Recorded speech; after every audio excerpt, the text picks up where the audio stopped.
Thank you so much for joining me, and welcome back to this lesson, how to Google yourself like a recruiter.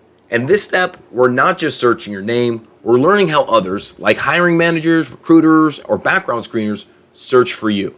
This is an essential step. Before we build a positive presence, we need to understand how your current online reputation presents itself without interacting or without amplifying any unwanted content. That's very important. So the first thing we want to do is we want to ensure that we're using an incognito browser, incognito or private window. When someone searches your name, they're not logged in as you. So using incognito mode ensures you see what they're going to see. And that is very important. We need to see us like they're going to see us so that we know what angles we should be attacking from. So the first thing we need to do is run a baseline search. Now, before you just run out there and do it, I want to caution you, don't just run out there and do it. You need to ensure that you're not clicking on anything negative. When you click on those negative things, it drives the results up. Even when it's you, even when it's in an incognito browser. The relationship between what you're searching and how fast you click on it goes even further into understanding how they rank this, as they understand a real person who is clicking on something to find something is measured in a certain amount of time. So when you search your name and you look for a while before clicking on something, they'll understand you eventually found something. However, if you immediately search for something and then immediately click on the negative links, they understand you found exactly what you were looking for. So we don't want to give this off. We do not want to drive those up. So step one, use an incognito or private browser. Step two, run a baseline search. We need to search your full name using professional keywords only, right? So first name, last name, LinkedIn, first name, last name, resume. You can even do just first name, last name. And you can even add your city, state, or school. Now, why is it important to start your searches this way? Well, even when you search things, the things that drop down in the autocomplete are generated by other people's previous searches. So if you start searching every time your name, like in my name's instance, Seth Ketty, LinkedIn, every single time, if someone was to go to Google and just search Seth Ketty and the drop down, you'll see LinkedIn. It's very important to make sure that you're using phrases like that, especially when you get later on into this lesson and we start talking about scaling this up or moving this in a direction in an automated manner so that you're generating that SEO on this end. Now, some of the key things you want to do when you search your name is you really want to look at certain things that pop up. So here you see I've searched my name. I've kind of zoomed out a much because I'm not really looking to just show this. You could Google it yourself. I would ask, if you Google my name, don't click on anything negative. That's not very nice. Please try and drive my positive things up. So as you can see, I've got some pictures that show up here. This first picture is from my Credly. It's a profile picture of me on my Credly, which is a great place for it to be. A Credly is what holds all your certifications and credentials for your professional life. So I use Credly for that, and that's why you see it there. Yes, that is part of one of these steps in the future. You need to get a Credly. You need to get anything that has a reputation online that will host your name on it for free. So in this case, I'm using Credly. What's the next one? Well, Pinnacle IT. I worked for a company called the Computer Hut. They changed their name to Pinnacle IT. When they did that, they took a picture of me when I got the job there when we were eating lunch, and I'm in that photo. So that photo is indexed off of their public Facebook. That's another great place to drive SEO. If you can get your company to post things about you or get other people to post things about you, and then you amplify those posts. You keep moving on. It looks like I have a Pinterest post here. I didn't even know my Pinterest was out there. So that's something we're going to have to look at in the future. But if you look at my Pinterest, it's me and my boy. We're sitting there at a baseball game, but you can see it's showing up on my search, which is, again, it's fine, but we need to understand that for reputational value. The next one you see there is an old X post. I didn't even have X. I had a Twitter, but you can see back whenever I had a Twitter, that's an old military photo of me when I was in the best shape of my life. But you can see that's part of my online reputation now. And then the next two things you see are not related to me. You can see the keyword here, Seth Rogen featuring Ked, and that's what's being used for finding this picture. Unrelated. And again, a Broadway benefit concert, unrelated to anything I've done. So just out of this first thing I've shown you guys, you can see how your online reputation can be shaped in just a matter of time here. So I would tell you that I do this every couple years. I haven't done this in about 3 years, 2.5, 3 years. So this is the first time I'm jumping back in here to do this again. So I'm taking this first step with you guys. So as this changes through this process, you should also be able to see this change as well. But let's take a look at what these results are, because these are really the main results that we want to see. This is page 1, right? This is page 1 of my Google and what is showing up on here. The first thing is my LinkedIn. Awesome. That's exactly what. And it says Walmart Health and Wellness because that's where I was working at the time. So you can see a nice professional response there. The next one, LinkedIn. It says I have 2 Seth Ketty profiles. That's interesting. There's only one of me. So that's something we need to go in and look at and find out why there's 2 Seth Ketty profiles. If one of them is me and one of them isn't, perhaps the other one might be making me look bad. So things like that are all things that we can look at to see, and there's not much we can do about that, but we can see. It could be I signed up for 2 at one point, and so now I've got 2 profiles on there, and they have conflicting information. So we can go in there and check that and make sure we remove one of those.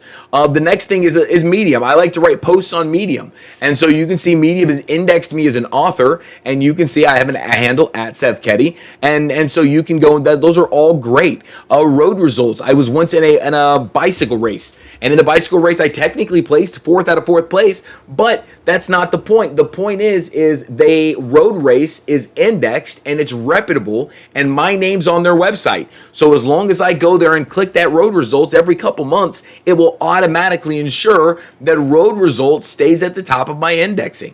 And again, we look at Creditly. We talked about that. We had the picture up here, and here we go. Here's the profile again to match it. The Pinterest profile again to do the same.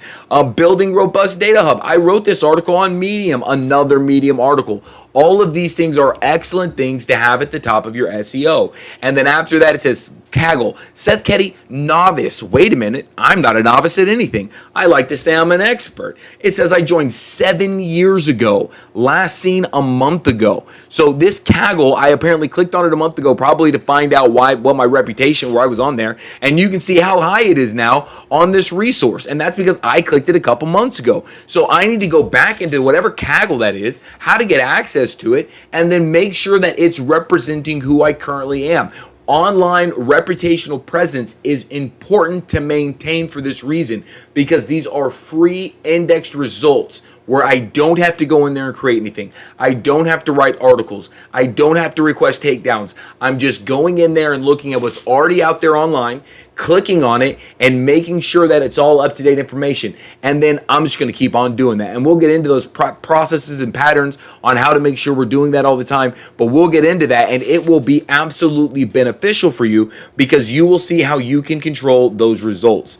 So down here, there's a new section called Short Videos. I've never made a short video. It looks like there's some on here, but none of them are related to me. But they look like they've got some interesting stuff on them, but that could also impact it. So again, this is just page 1. I would encourage you to go to page 1, page 2, page 3, page 4 of your own search results and find out what you're looking on there. Okay. So again, we've looked at opening up the incognito private browser, running the baseline search, but not for negative things that would drive negative results upwards, right? So only on things that drive the results down, right? I do not recommend clicking on questionable links, including keywords like DUI or arrest. That only strengthens their position in search results. Instead, observe what's publicly visible and assume that the negative links, if they're present, that they're going to appear regardless. So you just want to shove those down as far as possible. All right. So we've looked at the landscape. We've looked at what we saw about ourselves and how we were able to understand that. The last thing I want to tell you about is Google Alerts. Google Alerts are really great. And the reason Google Alerts are so good is because Google Alerts will allow you to set up a keyword search on your name. And then if somebody searches that, or if not searches it, but if somebody posts an article about your name with that phrase in it, it will show up for you. Now, you will need to be signed in this, but all you have to do is type in whatever it happens to be. Let's say your name. And then once you type in your name, you'll essentially save that result and it will get sent to your email. Okay, so Google search results is a great way to do that. So we opened up that incognito browser. We searched our full name, first, middle, last, space, no space. Make sure you get both of them in there. Add your state, city, and school. Do not include keywords like DUI, arrest, complaint, anything like that. And do include words like LinkedIn or resume. Output screenshot results. Why is this important? Well, I can tell you to go in there and build a spreadsheet. I can tell you to go do all this other stuff, but having a screenshot of it is the easiest, fastest way to do it. All your Windows computers are able to do it. So just go in there, grab that screenshot, and now you've got the results. Now, this is the results of page 2. So I didn't even show you this page, but if we just do a quick review just so you guys understand the process a little further, we look at the first one, ACSN News. This is a website I created last time and just posted a bunch of articles on there to drive results. It's still showing up on there. Ethical hackers known as white hat hackers or individuals. Cool. It's just drivel. You can see my X is on there. My link, I don't even have an X. August 23rd of 2010, chilling at the help desk. Awesome.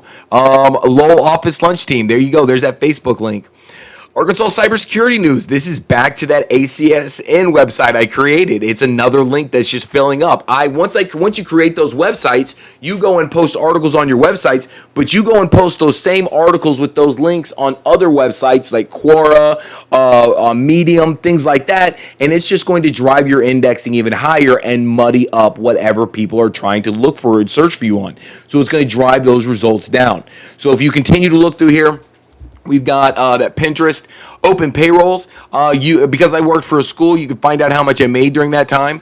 Down here, Boot County Superior Courts has nothing to do with me. This is actually a guy I know named Seth Caddy. I talked to him once before because he kept getting in trouble and kept making comments online about pit bulls and stuff like that. And somebody actually reached out to me, about 7-8 years ago, and was actually like, "Hey, why are you saying this stuff?" And I'm like, "That's not me. That's some guy from California. We're not the same." So that you can easily get confused with other people with names similar to yours. Again, it's important to make sure you stay on top of it for that exact reason. Again, road results, we talked about that. And then this person who's not me. But what that tells you is by page 2, there's already a result that's not about Seth Keddy. So there's room to grow on this. I can knock these two things down further and at least get some more Seth Keddy posts up here in this top level. Is your LinkedIn profile in the top results? You can see mine is. Yours should be too.